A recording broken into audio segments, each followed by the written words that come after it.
Hello, creepers. Before we dive in, hit like, subscribe, and drop in the comments the worst place you can imagine during a zombie outbreak. Now let's get to it. I had never seen anything like her. The Titanic rose above the docks like a floating city, more palace than ship, her white hull gleaming against the April sky. They called her unsinkable. I didn't care much for the boasting. I was just a man with a ticket clutched in my hand and a family waiting for me across the ocean. Still, I couldn't help staring up at her in disbelief, wondering how something built by men could be so massive. I boarded with the second-class passengers, not poor enough to be crammed below, not rich enough to dine with kings. That suited me fine. I had saved for this voyage, every coin tucked away from years of hard labor. My wife and children were already in America, and I was eager to see them again. This trip was meant to be a bridge between two parts of my life, the years of work behind me, and something better waiting ahead. The first days passed in comfort I wasn't used to. Polished wood, warm meals, the hum of conversation from people dressed better than I'd ever managed.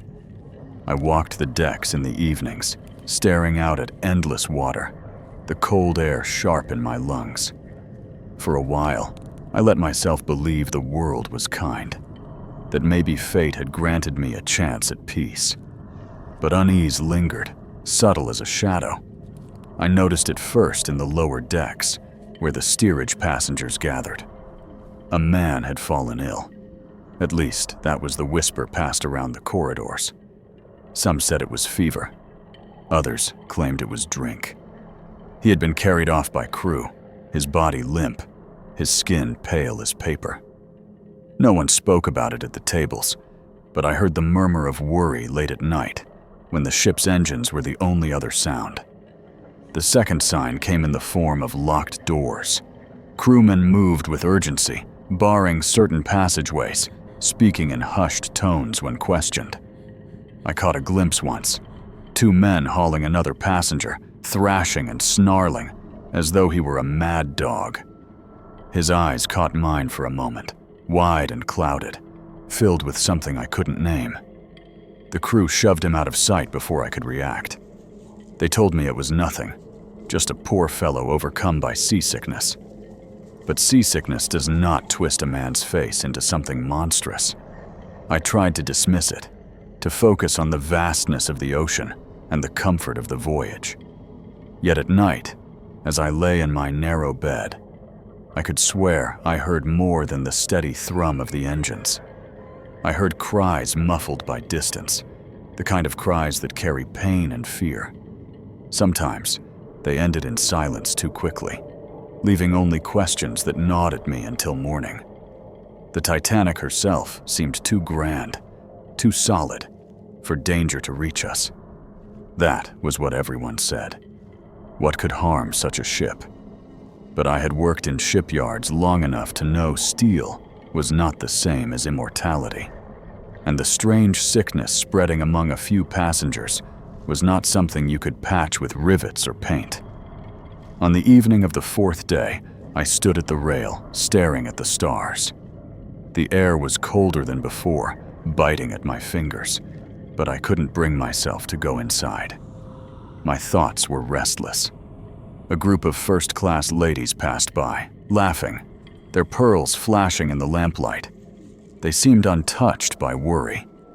But when their voices faded, I was left again with the endless sea and the weight pressing on my chest.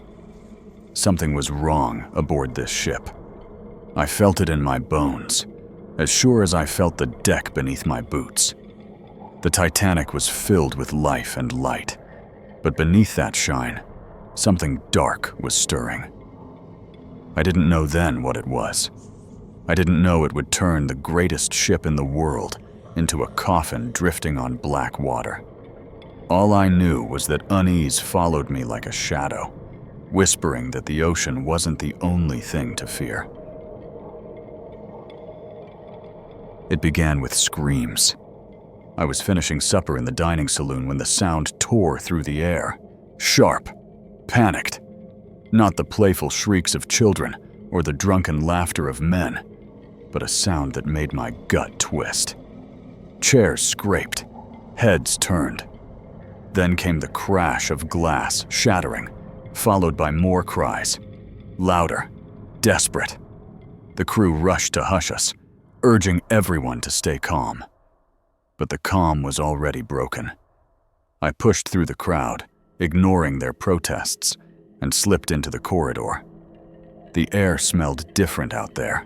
Metallic, sharp, like blood carried on the draft. Down the hall, a man stumbled into view. His suit was torn, his face slick with blood.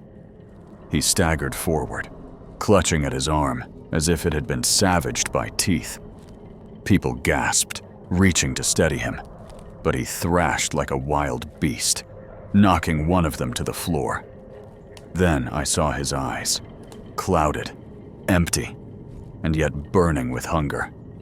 Before anyone could react, he lunged at the nearest passenger, his teeth sinking into the man's neck with a wet crunch. The screams that followed were high and piercing, and chaos burst like a dam breaking. People shoved past me, some running, some frozen in place. The dining room behind me erupted into a storm of panic as crewmen rushed forward with clubs and shouts, trying to tear the madman away. But it wasn't just one. From the stairwell at the end of the corridor, more figures spilled out, crewmen and passengers alike. Their movements were jerky, unnatural. Faces pale and streaked with blood. Some were missing pieces of flesh, wounds that should have left them dying, yet they walked. They didn't walk like men. They lunged, snapping jaws, clawing hands. The corridor filled with screams as the first group fell upon the living. I froze, my body refusing to move. I had seen fights before, seen men beaten half to death in dock brawls. But this was something no man should see. They weren't fighting to wound. They were tearing, ripping, devouring. The copper stink of blood hit me full, thick and choking. That smell broke my paralysis. I stumbled back into the dining saloon, my chair clattering to the floor. The room was in chaos now. Women shrieking, men shouting, dishes smashing as people surged toward the exits. I joined the flood, my heart hammering so hard it hurt. The corridor ahead was blocked by crew, some armed with poles and axes from the emergency lockers.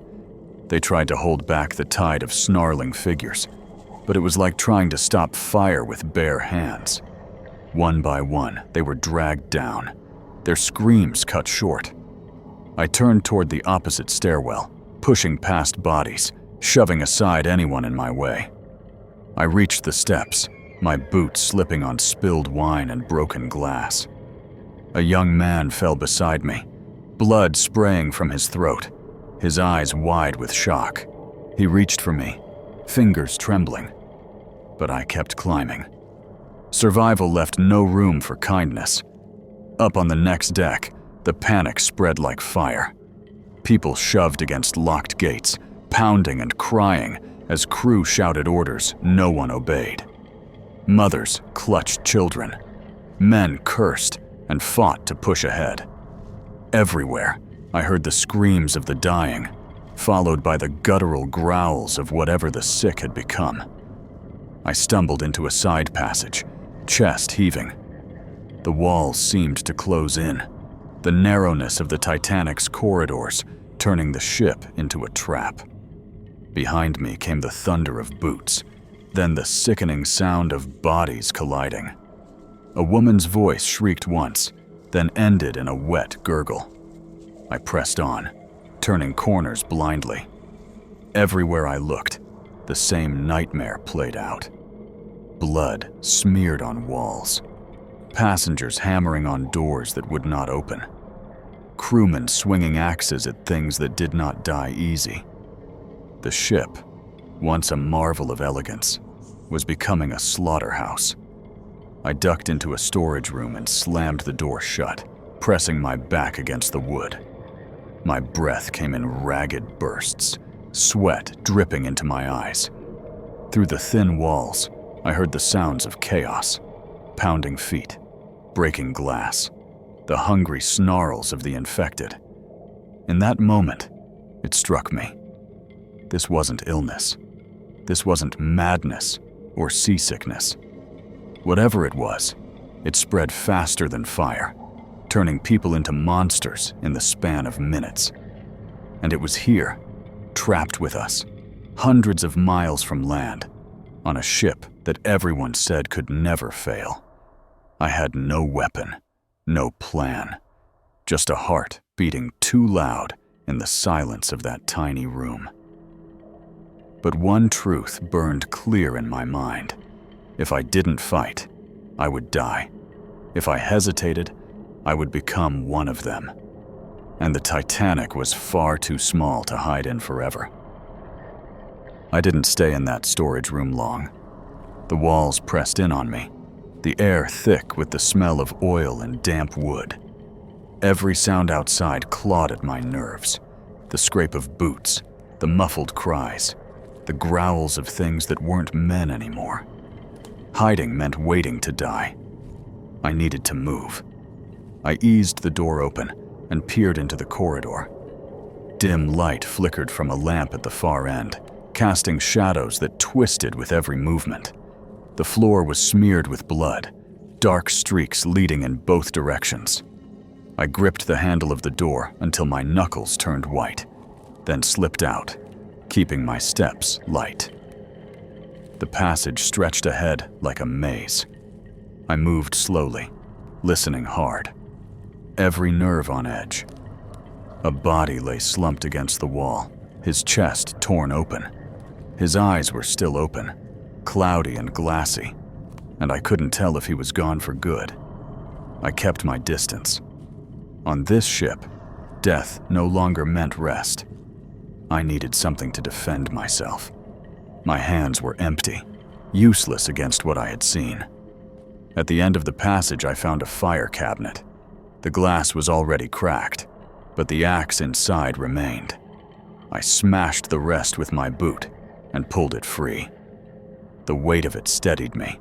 Cold steel, solid wood, something real to hold on to. I crept up the stairwell, every step groaning beneath me. Voices echoed above, screams, shouts, the stampede of panicked passengers. I edged closer, pressing myself against the wall. On the landing, a group of people were hammering at a locked gate, their fists bloody from the effort. Beyond the bars stood a pair of crewmen, ordering them back, shouting that it was for their safety. But behind the passengers, more of the infected poured in, teeth snapping, arms reaching. The crowd surged, trapped between iron and death. I didn't wait to see how it ended. I turned down a side passage, heart slamming in my chest. Every corridor felt the same. Narrow walls, patterned carpets already soaked through, doors that might hide salvation or slaughter. Once, I stumbled into a cabin where a man was hunched over, rocking. His hands were covered in blood. When he looked up, his face was torn and twisted, lips peeled back in a grin that wasn't human. I slammed the door before he could rise. His fists hammered against it as I ran. The air grew colder as I climbed higher. I knew I had to reach the upper decks, where the open air might give me space to breathe, where maybe lifeboats were already being readied. The Titanic was massive, but every hall, every stairwell felt like a trap. Too many bodies, too many corners, too many shadows that moved when they shouldn't. I passed a woman huddled with her child in a side alcove. She looked at me, eyes wide with terror, whispering prayers I couldn't hear. For a moment, I thought about stopping, but the sound of snarls from down the corridor pushed me forward. I couldn't save them. I could barely save myself. The ship groaned around me, the sound of its mighty engines carrying through the steel. Above, I could hear the faint echo of orders shouted into the night, the distant rush of feet on deck. Hope flared. If I could reach the top, I might find order, or at least escape.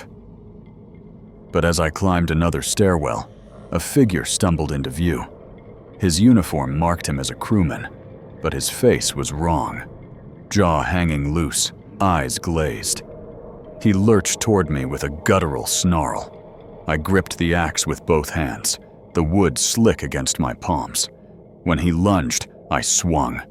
The blow landed hard, the axe biting into bone with a sickening crunch. He fell, twitching, his blood pooling dark across the carpet. My stomach turned, bile rising, but I forced it down. I couldn't afford weakness. Not here. Not now. I stepped over his body, gripping the axe tighter. My heart raced, but my mind was clear. The Titanic had become a labyrinth of death, but somewhere above there had to be air, space, and maybe salvation. So I kept moving, one foot in front of the other, deeper into the belly of the ship, hunting for safety that might not exist. I moved quickly up the stairwell, gripping the fire axe until my knuckles turned white. My ears rang from the screams below. The Titanic was no longer the ship I had marveled at days before. It was a coffin filled with metal corridors, echoing with footsteps and desperate cries. When I reached the next landing, I stopped. My chest ached from the climb and from the pounding of my heart. For a moment, I pressed my back against the wall, forcing myself to breathe slowly. That was when I heard it. A soft sobbing, muffled, coming from one of the cabins nearby. I should have kept moving.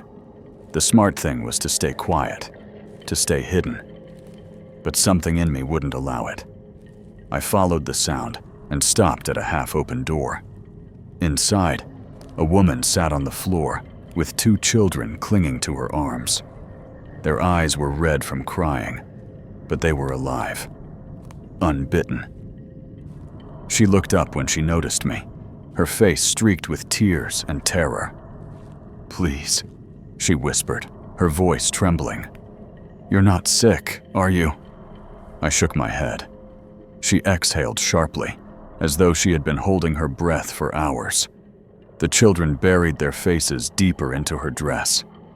"We tried to run," she said. "They locked the gates. They said help would come, but no one came." I had seen the bodies piled at those same gates. I knew no one would come. My mouth opened, but I couldn't bring myself to tell her the truth. I simply said, "You can't stay here. It's not safe." Her eyes darted to the axe in my hand, then back to my face. I saw the unspoken question. Could I protect them? Could I get them out? My stomach turned. I thought of my own family waiting across the ocean. My wife's face came to me, and the laughter of my children. I wanted to help this woman and her little ones. Every part of me screamed that it was the right thing to do, but I also knew what it would cost. Moving with them meant slowing down. It meant noise. It meant dragging fear and weakness through corridors where only speed and silence would keep me alive. For a long moment, I didn't speak. I just stared at them, torn in two. "Please," she whispered again, her voice cracking. I crouched down so I was level with the children. They wouldn't even look at me, too frightened to raise their eyes. I wanted to say yes. I wanted to promise them safety, but my throat tightened. The truth weighed too heavy. "I'm sorry," I said at last. Her face crumpled as if I had struck her. She pulled the children closer, her shoulders shaking. I stood, feeling my legs weaken under the weight of my own words. "You need to stay quiet," I told her. "Barricade the door if you can. Don't open it for anyone. Not for anyone." Tears slid down her cheeks, and she nodded without looking at me again. I stepped back into the corridor, pulling the door shut behind me. My hands shook as I tightened my grip on the axe and forced myself to move. Each step felt heavier than the last. The ship groaned around me, metal straining against the weight of thousands of lives, living and dead. Every cry, every thud of footsteps, pressed into my skull like nails. But none of it cut as deep as the silence I had left behind that cabin door. I reached another stairwell and paused at the bottom of it. My arms trembled, not from exhaustion, but from the decision I had made. In my mind, I replayed the image of the children's faces buried against their mother. Would they survive? Or had I just sentenced them to death? My stomach churned. I pressed my forehead against the cool steel rail and closed my eyes. I told myself I had no choice. I told myself I couldn't save everyone. But no matter how many times I whispered those words in my head, they didn't feel true. Somewhere above, another scream cut through the ship, high and sharp. It snapped me back to the moment. Survival demanded movement. Hesitation meant death. I opened my eyes, tightened my grip on the axe, and began to climb. Each step upward felt like a betrayal, but each one also brought me closer to the chance of seeing my own family again. That was the knife I had to live with. And as I moved, the ship itself seemed to groan louder, as though it too carried a burden too heavy to bear. The climb upward became a march through hell. Every deck I reached was worse than the last, as if the ship itself had turned against us. The corridors, once polished and gleaming, were now slick with blood and broken glass. The chandeliers rattled with each groan of the hull, swinging shadows across the walls like specters guiding the dead. I gripped the axe tighter, moving low and slow, my ears straining for any sound out of place. There were plenty. The shuffle of infected feet dragging over the carpet, the wet coughs of throats torn open. The screams, those were worst of all. They came sharp, then cut off too soon. I passed through a lounge where overturned tables made a crude barricade.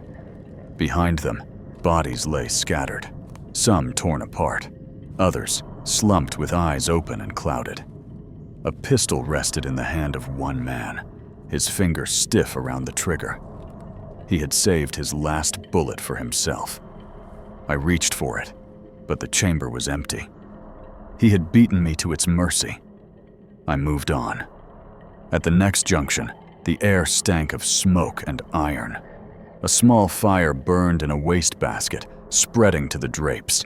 The flames hissed when I slipped past, and their glow revealed the truth of the corridor ahead. A cluster of infected swayed at the far end, gnawing at something collapsed between them. The sound of tearing flesh made bile rise in my throat. I froze, holding my breath, praying they hadn't heard me. But one lifted its head, its face smeared crimson, eyes milky and dead. It let out a low groan, and the rest followed. They began to shamble toward me, hands outstretched, jaws dripping with red. I didn't run. Not yet. Running drew too much attention. Instead, I gripped the axe with both hands, steadying myself. The first lunged, mouth wide, arms clawing. I swung hard, the blade sinking into its skull with a crack that echoed through the hall. It dropped, and I wrenched the axe free, blood spraying across the wall. The others surged forward. I backed up, hacking, swinging, striking wherever I could. One grabbed my arm, its nails tearing into my sleeve. I drove the axe straight into its neck and shoved it aside. Another came from my blind spot. Its weight slammed me against the wall, teeth snapping inches from my throat. I jammed the axe handle into its mouth, forcing it back with a desperate roar. My muscles screamed, but I heaved forward, slamming the thing against the railing until its skull cracked open. By the time the last fell, I was gasping, my arms heavy, the axe dripping. My heart thundered so loud, I thought the whole ship could hear it. I stumbled away, down another corridor, nearly tripping over a body. A young man, maybe no older than 20, lay on his back. His chest rose and fell in shallow gasps. His stomach was torn open, and I could already see the color draining from his skin. His eyes met mine, wide and terrified. "Help me," he rasped. I knew what was coming. I had seen it too many times already. His lips trembled as he tried to speak again, but the words caught in his throat. My grip tightened on the axe. One strike, and I could spare him the fate waiting in the next few minutes. But my body wouldn't move. My chest clenched as I thought of my own children, of how they might look at me if they begged for help. I couldn't do it. Not this time. I stepped back, shaking my head. His eyes widened in horror, and then they went slack, the change already taking him. I turned and ran before he rose. Stairs loomed ahead, leading to the higher decks. I forced my legs to climb, taking them 2 at a time despite the fire in my lungs. Halfway up, a hand shot out from behind the banister. Fingers clawed at my ankle, dragging me down. I kicked hard, boot cracking bone, and swung the axe down in a wide arc. It split the skull of another infected that had been hiding there. At the top of the stairwell, I burst through a set of doors and into the grand dining saloon. My breath caught in my throat. The place looked like a battlefield. Chairs were overturned, tables smashed, food and silverware scattered across the floor. Bodies, living and dead, were everywhere. The infected swarmed over survivors, dragging them down in a frenzy of teeth and claws. Screams filled the air, mingling with the sound of china shattering and wood splintering. A man in a tuxedo swung a broken chair leg, fending off 3 attackers. He struck one, but another lunged onto his back and tore his throat out. His gurgling cries drowned beneath the chaos. I knew better than to charge through the middle. Keeping low, I hugged the wall, weaving behind columns and broken furniture. Every second felt like a gamble. An infected staggered within arm's reach, but its head snapped the other way, chasing a shriek from the far end of the hall. I crept past, my breath held so tight it hurt. Near the exit, the way was blocked. A cluster of them swarmed a man who had fallen, his body already being torn apart. Blood pooled beneath him, slick and shining in the dim light. I clenched my teeth and pushed forward anyway. With a roar, I swung the axe, cutting through rotting flesh and bone. One fell, then another. The third lunged, and I shoved it back into the table with all my strength before splitting its head clean open. I staggered through the door, chest heaving, sweat stinging my eyes. My arms felt like they would snap from the weight of the axe. But I had made it. I was still alive. Behind me, the screams of the dining saloon echoed, a chorus of the damned. I didn't look back. Not once. The corridors narrowed the higher I climbed, the air growing colder and thinner, as if the ship itself were trying to squeeze the life out of me. My arms ached from carrying the axe, but I refused to let it go. Without it, I was already dead. I reached a landing where a porthole offered a glimpse of the night outside. The sea stretched into blackness, endless and silent, the stars sharp and cruel in the sky. For a moment, I pressed my forehead against the glass. Out there was freedom. Out there was escape. But between me and that dark water lay hundreds of bodies, living and dead, blocking every path to survival. I pulled away and kept moving. The ship groaned beneath my feet, louder than before, as though it were warning me of what was still to come. The outbreak was only half the nightmare. Something else was building, waiting just ahead. I passed through a gallery lined with artwork and fine furniture. Chairs lay overturned, and blood smeared across the marble floor in jagged streaks. My boots crunched over broken glass. A faint sound caught my ear. Movement, light, but hurried. I froze, raising the axe. Then I saw them. A group of survivors huddled near the far exit. 3 men and a woman, all clutching bits of wood and metal torn from the wreckage around them. Their eyes widened when they saw me, and one lifted a crowbar defensively.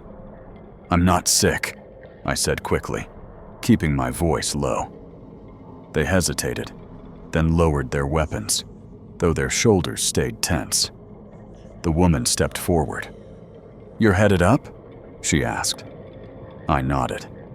"There are boats," she said. Lifeboats. They're preparing them on the upper deck. For the first time since the chaos began, I felt something stir inside me. Hope. Thin and fragile, but still alive.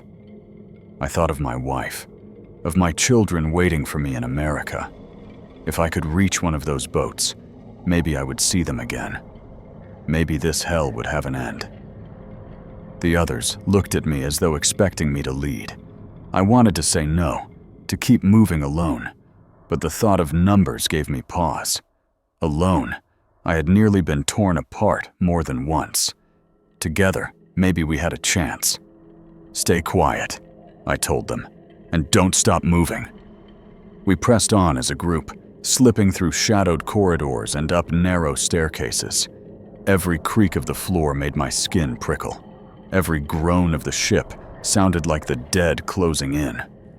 Twice we had to stop, holding our breath as infected stumbled past an intersection. Their heads jerked, their jaws snapping, but by some miracle they didn't catch our scent. At one stairwell, the youngest of the men, barely more than a boy, tripped, his cry echoing like a gunshot. A door burst open ahead, and 2 infected lurched out. I swung the axe before they could reach him, burying the blade in one skull, then the other. Their bodies collapsed at my feet. The boy looked at me with wide, grateful eyes. I didn't speak. We didn't have time for words. When we reached the next deck, a blast of cold air hit us. The upper levels were closer now, the lifeboats within reach. My lungs burned, but I forced myself forward, every step carrying me closer to salvation. That was when the ship shuddered. A low, grinding vibration rippled through the hull, shaking dust from the ceiling. The survivors around me froze, their faces pale. The sound was deep, unnatural, like the groan of something vast being torn apart. For a moment, even the infected seemed to pause, as though the Titanic herself had cried out in warning. The others looked at me, panic flickering in their eyes. I clenched the axe, forcing my voice steady. "Keep moving," I said. "Whatever that was, we don't stop." We pushed on, hearts pounding, shadows shifting around us.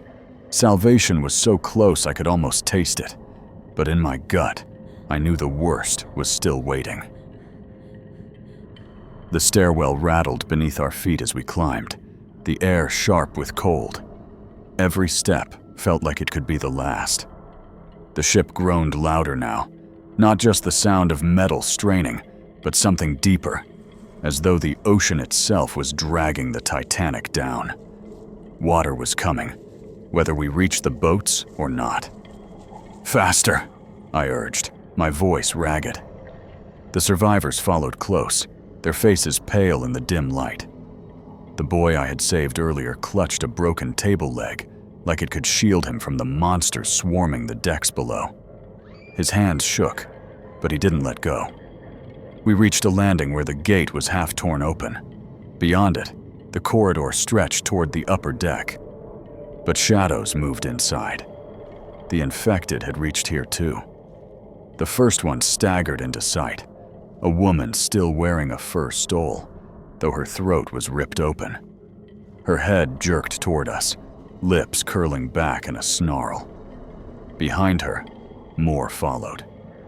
Their moans filled the air like a warning. "Run!" I hissed. We bolted. Boots hammered against the carpet as the infected surged behind us. I swung the axe at the first that lunged, the blade splitting its skull with a crack. Blood sprayed the walls, but I didn't stop. Another lunged from the side, arms clawing. The boy screamed.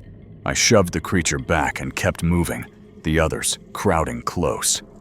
At the end of the passage, a door burst open. Crewmen in torn uniforms spilled out, but their eyes were wrong, cloudy and hungry. They blocked the way like a wall of corpses. "Back!" the woman in our group shouted, panic in her voice. The corridor was closing fast. Infected behind, infected ahead. Trapped. I roared and charged.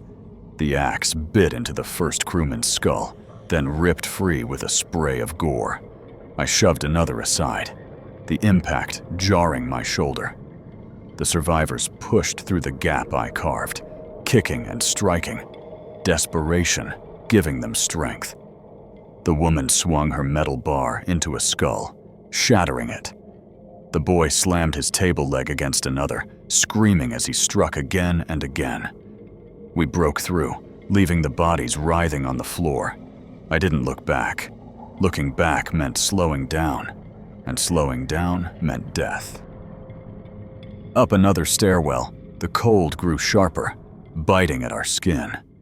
A gust of freezing air rushed down the steps. We were close. The door burst open, and we stumbled onto the open deck. The night sky stretched above, clear and cruel, stars sharp as knives. The air was filled with shouts, sobs, and the creak of davits lowering lifeboats into the black water below. Crewmen barked orders, their faces pale but resolute. The sea lapped hungrily at the sides of the ship, climbing higher with every groan of the hull. But the infected were here too. They swarmed the deck, chasing survivors toward the rail. One woman shrieked as she was dragged down, teeth sinking into her shoulder. A man tried to leap into the water, but hands caught him first, pulling him into a storm of claws. "Get to the boats!" I shouted. The survivors followed, weaving through chaos. My arms felt like lead, the axe heavy, but I swung anyway. Every strike a fight for breath, for life. One of the men in our group was caught, teeth tearing into his arm. He screamed, begging for help, but we couldn't stop. His cries followed us until they were swallowed by the night. We reached the lifeboats. Crew shouted at us to wait, but I shoved forward. "Let us in!" I yelled. Behind us, the infected poured from the stairwell. Dozens of them, snarling, sprinting. The boy stumbled. I grabbed him by the collar and hauled him up. "Move!" The crewman manning the ropes hesitated, eyes wide at the horde closing in. I didn't give him time to think. I swung the axe at the nearest infected, its head snapping back as it fell. "Lower it!" I roared. "Now!" Something in my voice must have convinced him. The boat began to drop, ropes groaning. The woman and the boy climbed in, gripping the sides like their lives depended on it. I shoved another man in after them. Then hands grabbed me. Cold fingers dug into my arm. I twisted, driving the axe down, splitting bone. Another came from the side, snarling, teeth snapping at my neck. I shoved it back, my chest burning. The edge of the boat just steps away. "Come on!" the boy screamed. I ran and leapt, landing hard in the lifeboat. My shoulder slammed against the wood, pain flaring, but I was in. The crewman cut the ropes, and we dropped into the icy black. The Titanic loomed above, its lights flickering, its decks swarming with the dead. Screams echoed down, blending with the groan of tearing metal. The great ship shuddered, as if taking its final breath. The woman clutched the boy, sobbing into his hair. The man beside her stared upward, silent, his face as pale as the moon. I gripped the axe, my knuckles white, watching the Titanic sink into shadow. The ocean swallowed the screams. Only the creak of the lifeboat and the distant wail of the dying remained. We had escaped the ship, but the night was vast, the sea endless, and the monsters we had left behind were not the only things to fear. The night seemed endless. Our little boat drifted on the swells, the sea black as ink around us. The Titanic was gone, swallowed by the ocean, but the screams lingered in my ears long after they had faded into silence. We sat huddled together, too cold and too empty to speak. I clutched the axe across my knees, its blade dull with blood. My hands shook, though whether from the cold or the memory of what I'd done, I couldn't tell. The woman whispered prayers into her boy's hair. The other man stared blankly into the dark, his lips moving without sound. Hours passed. The stars wheeled above us, sharp and cruel. I kept glancing at the horizon, searching for a light. They had said another ship was near. They had said the Carpathia would come. It was the only thought keeping us alive as the sea gnawed at our boat and the cold crept into our bones. Then, just as the first hint of dawn touched the waves, we saw it. A glow on the horizon. Lanterns, smoke, a ship's outline breaking through the gray. The Carpathia. Relief surged through us.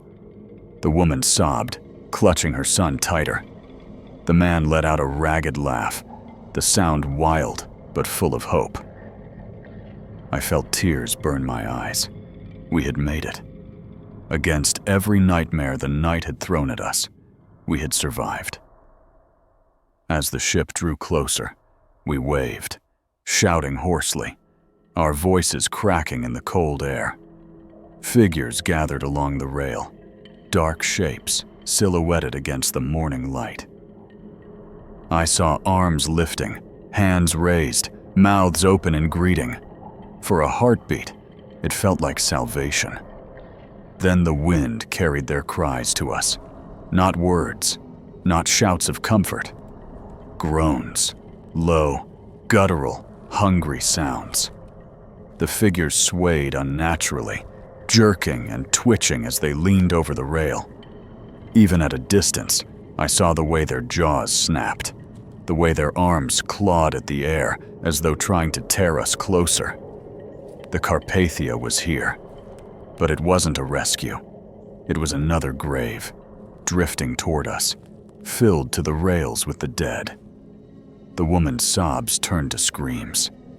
The boy clutched her tighter, eyes wide with terror. The man beside me dropped his head into his hands, muttering in despair. I could only stare, my heart hammering so hard it felt like it might break my ribs. The Carpathia loomed larger, its decks crawling with the infected. Some had torn uniforms. Some still wore gowns and suits, their bodies swaying with the roll of the sea. Their eyes found us, clouded and ravenous. We had prayed for rescue, and rescue had come. But the world beyond the Titanic was no better. The sickness was everywhere. The ocean, the land, the sky. All of it carried the weight of a world already lost. I tightened my grip on the axe, the wood biting into my palm. The boy whispered, "What do we do now?" I had no answer. The Carpathia bore down on us, its shadow falling across the waves. The groans of the damned rolled over the water like thunder. There was no escape, only the end, waiting to climb into our boat.